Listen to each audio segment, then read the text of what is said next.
ফ্যাসিবাদী আওয়ামী সরকার শিক্ষা ব্যবস্থাকে ধ্বংস করে দিয়েছে। শুধু বেকার তৈরি হচ্ছে, এই শিক্ষার মাধ্যমে দেশের উন্নয়ন হচ্ছে না, জনগণ নৈতিকভাবে সমৃদ্ধ হচ্ছে না, মানুষ দক্ষ জনশক্তি পরিণত হচ্ছে না। যার ফলে আমরা বলেছি শিক্ষা নীতিতে আমরা ব্যাপক পরিবর্তন করব। শিক্ষা হবে উচ্চতর গবেষণালব্ধ শিক্ষা, আর হবে কারিগরি এবং প্রযুক্তিগত শিক্ষা। সেটি হলে কি হবে? দক্ষ জনশক্তি তৈরি হবে, বেকার তৈরি হবে না। আমরা উন্নত বিশ্বের সাথে প্রতিযোগিতা করতে পারবো। 20 কোটি মানুষ সম্পদে পরিণত হবে। আমরা সেই শিক্ষা ব্যবস্থা কায়েম করতে চাই, প্রতিষ্ঠিত করতে চাই। এই জন্য আমরা বলেছি যে শিক্ষা উপযুক্তভাবে গ্রহণ করার পর 1 বছর শিক্ষার্থীদেরকে বেকার ভাতা দেওয়া হবে। আমরা জিডিপির 5% শিক্ষা খাতে বরাদ্দ করার অঙ্গীকার করেছি, কারণ তখন এদেশে গবেষণালব্ধ উচ্চতর শিক্ষা প্রতিষ্ঠিত করা যাবে। তার মানে এখন শিক্ষা খাতে যা বরাদ্দ আছে তার চেয়ে 5 গুণ বরাদ্দ রাষ্ট্রীয় খাতে, শিক্ষা খাতে আমরা প্রতিষ্ঠিত করতে চাই। ভাইরা আমার, স্বাস্থ্যের কথা বলা প্রয়োজন। আপনারা যারা বসে আছেন, এদেশের মানুষ স্বাস্থ্য সেবা থেকে বঞ্চিত, অ্যাডভান্স ট্রিটমেন্ট পায় না। স্বাস্থ্য ব্যবস্থায় দুর্নীতি করে 3 লক্ষ কোটি টাকা পাচার করা হয়েছে, লুটপাট করা হয়েছে, অপচয় করা হয়েছে। কিন্তু ওই স্বাস্থ্য ব্যবস্থা বাংলাদেশের জনগণের কাজে আসেনি। আমরা ব্রিটিশ সরকারের স্বাস্থ্যনীতির আদলে বাংলাদেশের স্বাস্থ্যনীতি করতে চাই। স্বাস্থ্য সেবার জন্য বীমা থাকবে, হেলথ কার্ড থাকবে, উন্নত চিকিৎসার জন্য বাংলাদেশের বিশেষায়িত হাসপাতাল প্রতিষ্ঠিত করা হবে। আপনি হেলথ কার্ড নিয়ে যাবেন, আপনার প্রয়োজনীয় চিকিৎসা রাষ্ট্র নিশ্চিত করবে। আমরা স্বাস্থ্য খাতে জিডিপির 5% বরাদ্দ রাখার অঙ্গীকার করেছি। সেটিতেও এখন যে বাজেট আছে তার 5 গুণ স্বাস্থ্য খাতে বরাদ্দ হলে বাংলাদেশে আধুনিক সুযোগ সুবিধা সমৃদ্ধ বিষয়তত্ত্ব হাসপাতাল প্রতিষ্ঠিত করা সম্ভব হবে। ভাইরা আমার, কৃষি বাংলাদেশের প্রাণ। কৃষির উন্নতি ছাড়া দেশের উন্নতি সম্ভব নয়। আমরা কৃষি খাতকে আধুনিকায়নের কথা বলেছি। আমরা বলেছি কৃষক কার্ড পাবে, সেচ, সার, উন্নত বীজ, আধুনিক কৃষি যন্ত্রপাতি রাষ্ট্রের থেকে কৃষকদের জন্য নিশ্চিত করা হবে। কৃষি বীমা থাকবে। আপনার ফসলের ক্ষতি হলে, আপনার মৎস্যের গ্যাস বন্যায় ভেসে গেলে আপনি বীমার থেকে সরকার আপনাকে তার সাবসিডি দেবে, আপনার কোনো ক্ষতি হবে না। অর্থাৎ আপনি কৃষক, আপনার প্রয়োজনীয় যে অ্যাসিস্ট্যান্স দরকার সেটা রাষ্ট্র আপনাকে নিশ্চিত করবে, রাষ্ট্র আপনার পাশে থাকবে। আপনি শুধু শ্রম দিয়ে, রাষ্ট্রীয় বিনিয়োগে আপনি কৃষি খাতকে সমৃদ্ধ করবেন, মৎস্য খাতকে সমৃদ্ধ করবেন, প্রাণীজ খাতকে সমৃদ্ধ করবেন। সেটি হচ্ছে আমাদের অঙ্গীকার। ভাইয়েরা আমার, বেকার যুবকের সংখ্যা বেড়েছে, শ্রমিক মজুরি পায় না, মুদ্রাস্ফীতি বেড়েই চলেছে। সরকার নির্বাক, বিএনপি সরকার নির্বাক থাকবে না। বিএনপি সরকার বলেছে মুদ্রাস্ফীতি বাড়ার সাথে সাথে শ্রমিকের মজুরি সমন্বয় করা হবে। তার মানে শ্রমিক তার অধিকার নিয়ে রাষ্ট্রে সুন্দর সমৃদ্ধির জীবনযাপন করবে। সেটাই আমাদের অঙ্গীকার। ভাইয়ের আমার, পররাষ্ট্র নীতি নিয়ে বলা দরকার, কারণ এখন বাংলাদেশে যে রাজনৈতিক পরিস্থিতি চলছে, বাংলাদেশের উপর খবরদারি করার চেষ্টা হয়। বিএনপি ক্ষমতায় আসলে 31 দফায় আমরা বলেছি আমাদের পররাষ্ট্র নীতি হবে জাতীয় স্বার্থ অক্ষুণ্ণ রেখে। পৃথিবীর কোনো বলয় বা কোনো শক্তির তাবেদারি বাংলাদেশে চলবে না। বাংলাদেশের মানুষ স্বতন্ত্রভাবে বাঁচবে, বিশ্বের শান্তির পক্ষে অবস্থান নেবে, মানবাধিকারের পক্ষে অবস্থান নেবে। কোন বিশেষ বলয় বা ঔপনিবেশিক গোষ্ঠী অথবা সম্প্রসারণবাদী শক্তির কাছে বাংলাদেশে হস্তক্ষেপ করতে দেওয়া আগামীতে হবে না। বাংলাদেশের জনগণ স্বতন্ত্রভাবে, স্বাধীনভাবে, দেশপ্রেমে উদ্বুদ্ধ হয়ে এই দেশ বিনির্মাণে কাজ করবে এবং আন্তর্জাতিক পরিমণ্ডলে আমাদের অবস্থান হবে ন্যায্য, আমাদের অবস্থান হবে স্বতন্ত্র, আমাদের অবস্থান হবে মানবাধিকারের পক্ষে। সেটা আমরা নিশ্চিত করেছি।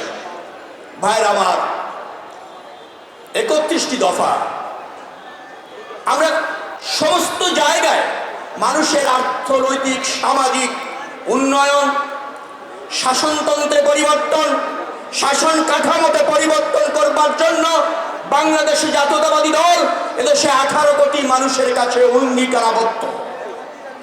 আমরা আর্থসামাজিক উন্নয়ন চাই।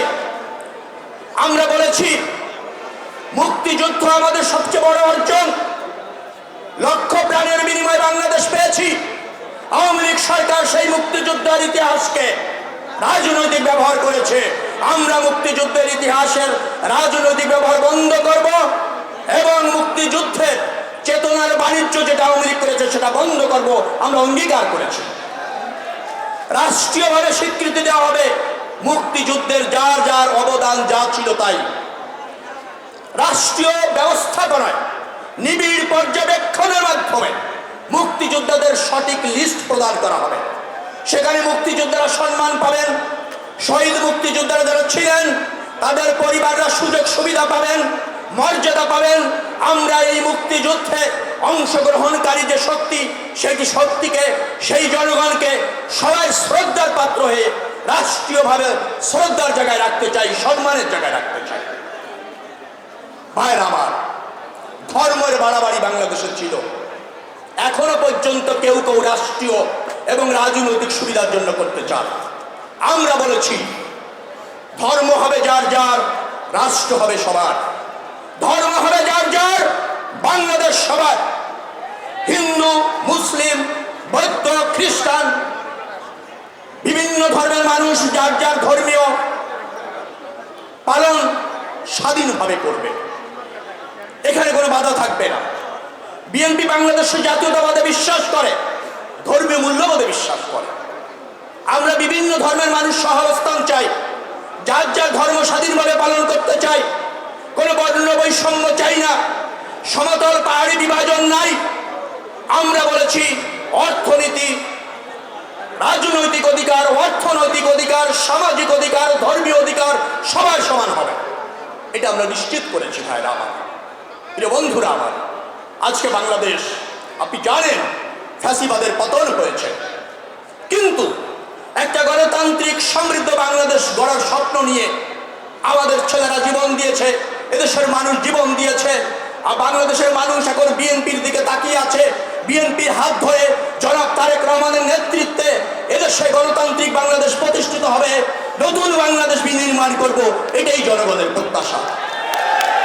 কিন্তু আজ দেখেন এখনো পর্যন্ত চক্রান্ত চলছে, এখনো পর্যন্ত ষড়যন্ত্র চলছে। অতএব আমাদের এখন সবচেয়ে প্রয়োজন ঐক্য। আপনারা এখানে যারা উপস্থিত হয়েছেন সবাই জাতীয়তাবাদী দলের দর্শনে বিশ্বাস করেন। আমাদের সবাই নেতা দেশনেত্রী বেগম খালেদা জিয়া। আমরা যে রাষ্ট্র দর্শন বিশ্বাস করি সেটা রাষ্ট্রপতি শহীদ জিয়াউর রহমানের দর্শন। আমরা যার নেতৃত্বে আগামী বাংলাদেশ গড়ব তিনি জননেতা তারেক রহমান। আমরা তাদের অনুসারী, তাদের আদর্শ ধারণ করে প্রতিষ্ঠিত করতে চাই এই বাংলাদেশকে, স্বনির্ভর বাংলাদেশ, স্বাধীন সার্বভৌম বাংলাদেশ। সেটাই হচ্ছে আমাদের লক্ষ্য। 31 দফার আরো অনেক দফা আছে। আপনাদের সাথে এগুলি বলতে গেলে একটা কথা আমি একটু না বলে পারছি না। একটি দফার ব্যাপারে আমাদের বিদ্যুৎ এবং জ্বালানি খাত বড় একান্ত দরকার। বিগত আওয়ামী লীগ সরকার 3 লাখ কোটি টাকার উপর পাচার করেছে, অপচয় করেছে বিদ্যুৎ এবং জ্বালানি খাতে। পুরো বাংলাদেশের বিদ্যুৎ এবং জ্বালানি ব্যবস্থাটাকে তারা বিদেশিদের হাতে তুলে দিয়েছে, পরনির্ভর করে ফেলেছে। আজকে দেখেন গ্রীষ্ম আসছে, আশঙ্কা দেখা দিয়েছে লোডশেডিং। কি করেছে? কুইক রেন্টাল পদ্ধতির নামে পৃথিবীর কয়েকটা দেশের কাছে জ্বালানি নির্ভর হয়ে গেছি আমরা। আমরা বিদ্যুৎ খাতকে, জ্বালানি খাতকে স্বয়ং সম্পূর্ণ করতে চাই। একটা কথাই বলি, আমাদের অফশোর এরিয়া অর্থাৎ সমুদ্রে আমরা যে সীমানা পেয়েছি মায়ানমার এবং ভারত, সেখানে নতুন করে গ্যাস অনুসন্ধান করেছে, তারা গ্যাস পেয়েছে, গ্যাস উত্তোলন করে নিজেরা ব্যবহার করছে। আমরা এখনো অনুসন্ধান শুরু করিনি, অর্থাৎ আওয়ামী লীগ সরকার সেখানে মনোযোগী ছিল না। আমরা বিদ্যুৎ খাতে স্বয়ং সম্পূর্ণ হতে চাই, আমরা বিদ্যুৎ খাতে বরাদ্দ বাড়াতে চাই, আমরা বিদ্যুৎ খাতে কুইক রেন্টাল পদ্ধতি বন্ধ করে দিতে চাই। কোন বিশেষ দেশ বা বহির্বিশ্বের কাছে বিদ্যুৎ খাতকে জিম্মি করতে দিতে চাই না। আমরা নবায়ন নির্ভর জ্বালানির উপর নির্ভর করতে চাই, যে জ্বালানি নবায়ন করা যায়। আমরা নতুন করে অনুসন্ধান করব, নতুন কূপ খনন করব, পর্যাপ্ত গ্যাস আছে, পর্যাপ্ত তেল আছে, আমরা নিজেরা স্বাবলম্বী হতে চাই বিদ্যুৎ খাতে।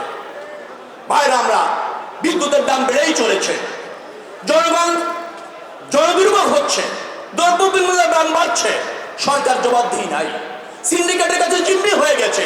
এই অবস্থার অবসান আমরা চাই। আপনারা যারা আজকে এখানে উপস্থিত হয়েছেন, আপনার কাছে আমাদের বিনীত নিবেদন, বিনীত আবেদন, আজকে যেভাবে সোচ্চার আছেন এইভাবে দেশ নির্মাণে নিজেকে স্পার্ধ করুন। আপনারা 31 দফা পড়ুন, 31 দফা জানুন।